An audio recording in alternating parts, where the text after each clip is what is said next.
Yung lumang helmet natin magiging bago. Diba? Napakalaki po ng pagkakaiba. Yung may apply at sa wala. Ayan. Gabi ngayon, kitang-kita nyo naman yung reflect ng ilaw. At kung ano yung guhit ng partition, kitang-kita nyo kung ano yung pagkakaiba. Ayan o, kitang-kita nyo na yung mukha ko. Pwede na akong manalamin dito sa helmet. So ayan mga bossing, may nag-comment sa atin kung pwede daw ba itong armor spray all-in-one dito sa helmet. Ayan, helmet na glossy. Susubukan natin pero punasan muna natin siya ng tuyo kasi mayroon alikabok eh. Ayan. Itong helmet na to, luma na to mga idol. Meron tayong nakahandang tape para lagyan natin siya ng partition para makita nyo yung mabuti kung ano yung pinagkaiba ng merong apply ng armor spray at wala. Ayan, hindi ko na muna tatanggalin ha.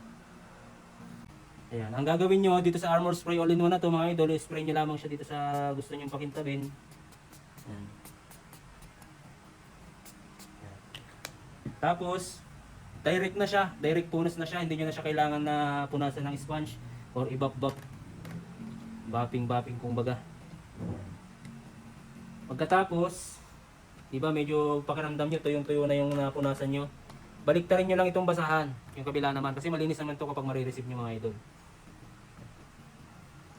Kapag napunasan mo na siya at natuyo mo na siyang mabuti, dyan mo na makikita yung tunay na resulta at effectivity ng ating armor spray all-in-one.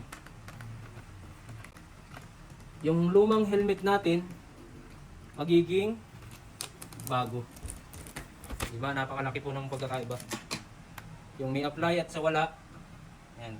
Gabi ngayon, kitang-kita nyo naman yung reflect ng ilaw. At kung ano yung guhit ng partition, kitang-kita nyo kung ano yung pagkakaiba. Ayan o, kitang-kita nyo na yung mukha ko. Pwede na akong manalamin dito sa helmet ko.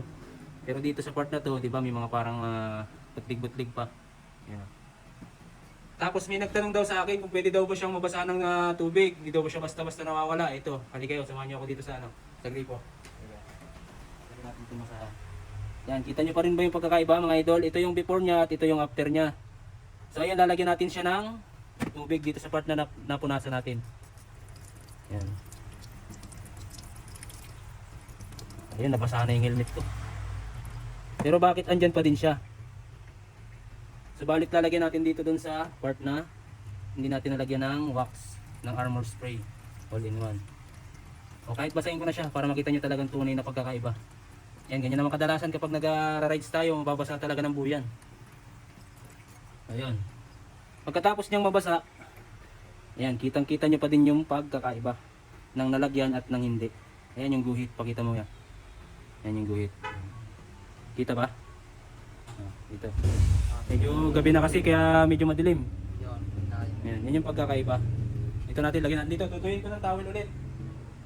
Tutuyin ko siya ulit ng towel kung nawala pa yung ating wax na in-apply. Kita ba? Yan yung pagkakaiba, di ba? Yung guhit na yan.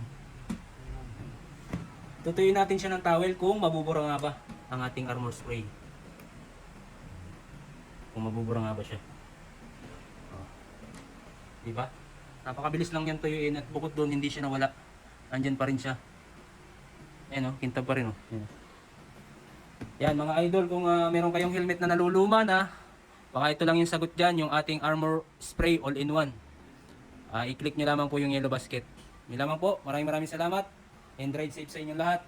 Automoto shine po yan mga idol. Kapag meron po kayong nakitang ganyan at hindi kulay pink yung laman, peke po yun. Ito po ay kulay pink ang laman. Palaging tatandaan, ang armor spray all-in-one natin, maliit lang siya, buy one take one, matapang ang timpla. Okay, approve. Before. Ayan ang before. Tapos ito ang after. Yan, kitang-kita nyo kung mabuti, di ba? Binasa pa natin yan. Yan. Kaya na pang inintay mo, order na. Thank you.